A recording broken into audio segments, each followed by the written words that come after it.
Traveling through space at the speed of light, the rocket ship moves ever closer to the planet Xanatron, all unsuspecting of the dangers that lie ahead. Meanwhile, from his outpost on the planet, Space Spy is trying frantically to communicate with Captain Ronzi to warn him that the invaders have established... Is this audiovisual education? Which will disintegrate We might not call it education, but it is audiovisual. And it does communicate with Roger most effectively.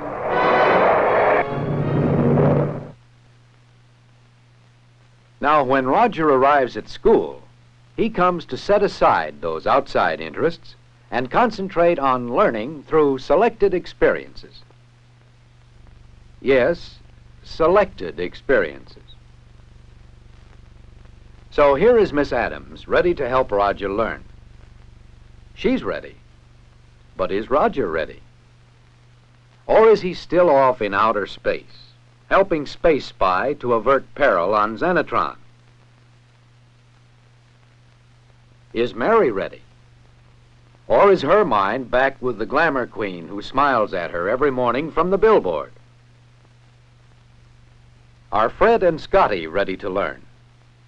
Or are they too absorbed in impressions gained from this audiovisual world? This is what the teacher faces. She has to compete with all the means that commercial agencies use to capture the minds of boys and girls. Fortunately, Miss Adams knows this. And fortunately, she knows of similar tools available to her. So she has provided a rich environment for a unit on conservation. And soon her pupils are exploring this environment. I've seen Dad on Grandfather's farm. I just thought he couldn't plow straight. But he told me. I've seen a buffalo at the zoo. I've seen one, too, on the head of an old nickel. The Indians used to hunt them. Boy, I'd like that. If the river ever came up to your door, you would never want to see water again. Well, why don't they build a dam like this one? Silly, that's for electricity. Our scout troop planted a tree last year. Yeah, maybe our class can plant one, Miss Adams. Maybe so, Scotty. Do trees really grow from seeds, Miss Adams? We could Yes, Miss Adams knows how audiovisual materials can make a special contribution to her instruction. But of course, this didn't just happen. To see how Miss Adams got ready for this unit, let's go back about 2 weeks. Miss Adams' class was still working on a unit on weather. But Miss Adams was looking ahead to their study of conservation. She had some good material she had used last year when she was teaching in another school. Material she had gathered on her own.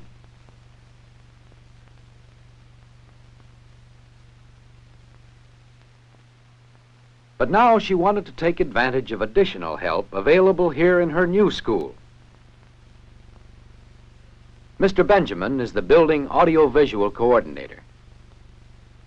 He schedules use of equipment that stays in the building and trains student operators.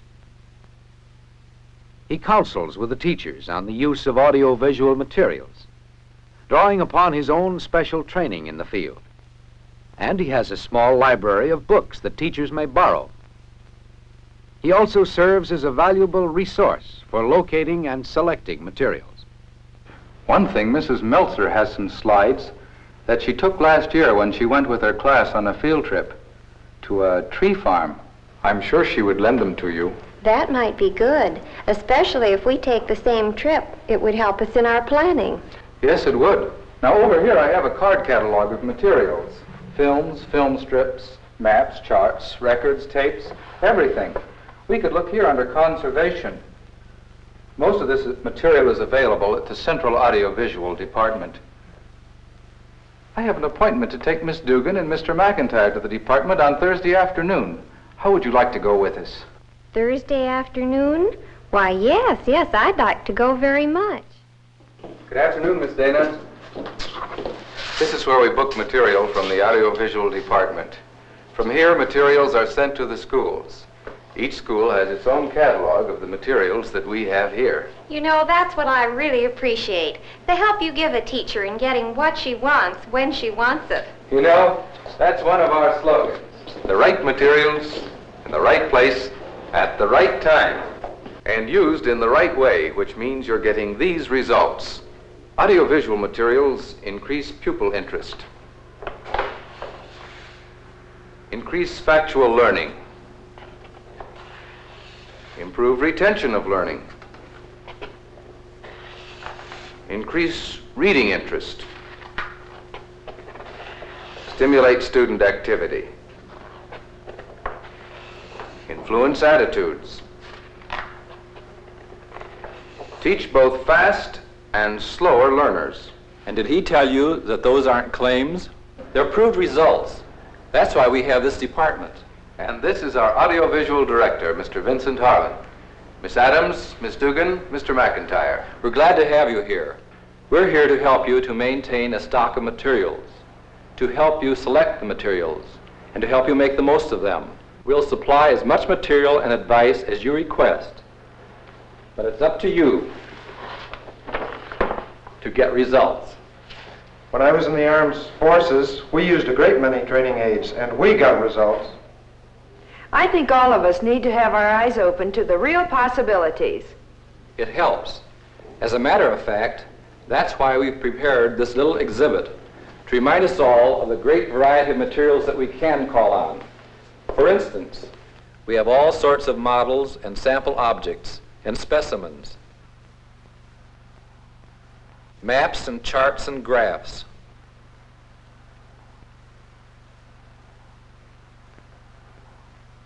flannel boards,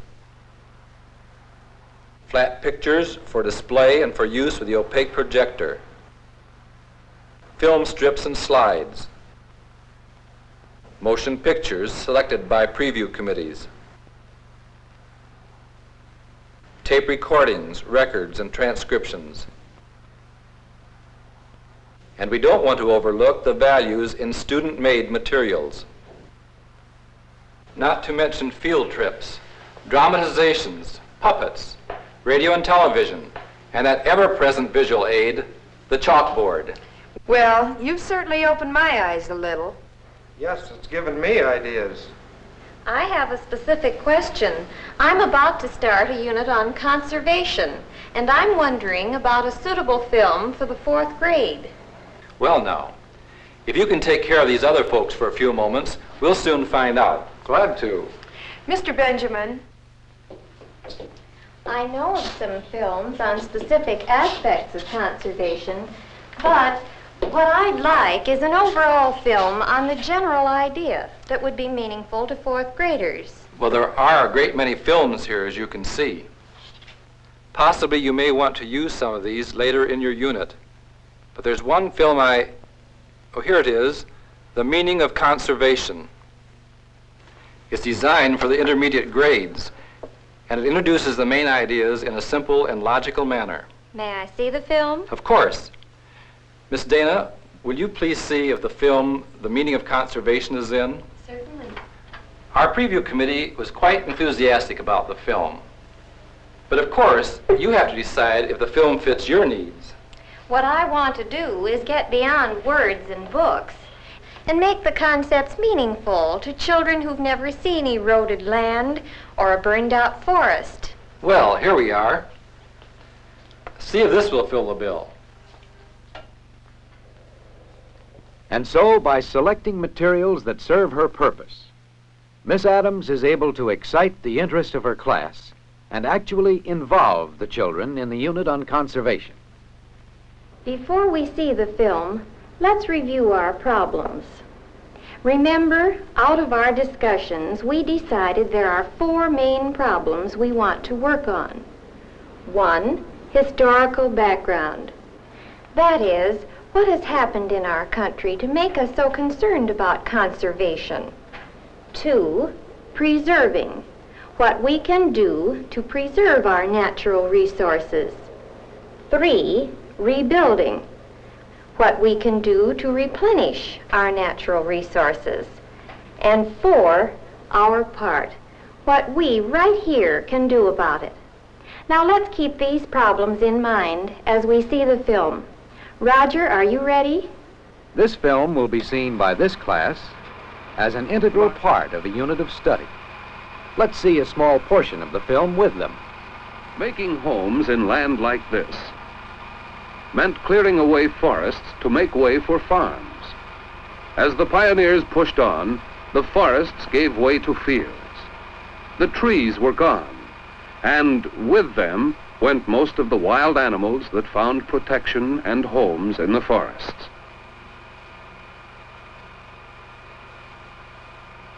Out in the prairies of our Midwest, where great herds of buffalo roamed, these mighty animals were hunted for skins until the hunters could find them no more.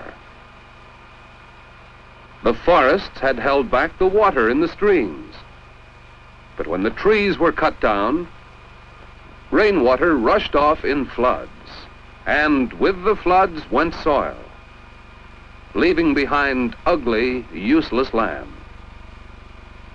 We needed trees for lumber to build our houses. We needed stone and gravel. We needed other minerals. We dug and dug, using up our natural resources.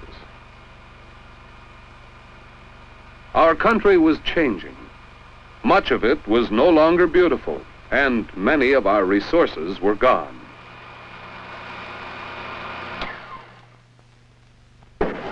You see, a flood is really something. Now I know why Grandfather was worried about the soil washing away. One thing we can do is to be careful with fires when we go on picnics. And to get other people to be careful, too. What bothers me is, well, my father drives an oil truck. We have to keep using oil. What happens if the oil gives out? And coal. We use that up, too. By the time they've run out, everything will be run by nuclear energy. That's an interesting idea, Roger. Can you tell us more about it? Well, not right now, but it's coming. I know. Well, would you and Tom and Sarah like to work together and find out just what our supplies of natural resources are and how long they're expected to last, and just what the prospects are for peaceful use of nuclear energy? Yes, we would, Miss Adams. You might start now by seeing what we have in our class library. Henry? Miss Adams, I'm going to be a farmer someday, and I want to learn more about fertilizer and rebuilding the soil. That's important to me. Fine, Henry. Would you and John like to work together on that problem? Yes, Miss Adams. As the days pass and the unit progresses, committees work at their various tasks. Miss Adams has been served by a well-organized audiovisual department. In another situation, she might have to depend more on her own resources. But she would try to do the same sort of job, for she knows that these modern teaching methods and tools are available, and that by using them skillfully, she can have an eager class, learning about conservation, and liking it. Roger hasn't lost interest in the astounding adventures of Space Spy, but for a while, he is thinking through his participation in the class experience. This film really has no end. You see, it's only a springboard to stimulate further study and activity. And now that you've seen it, what can you do with audiovisual materials in your teaching?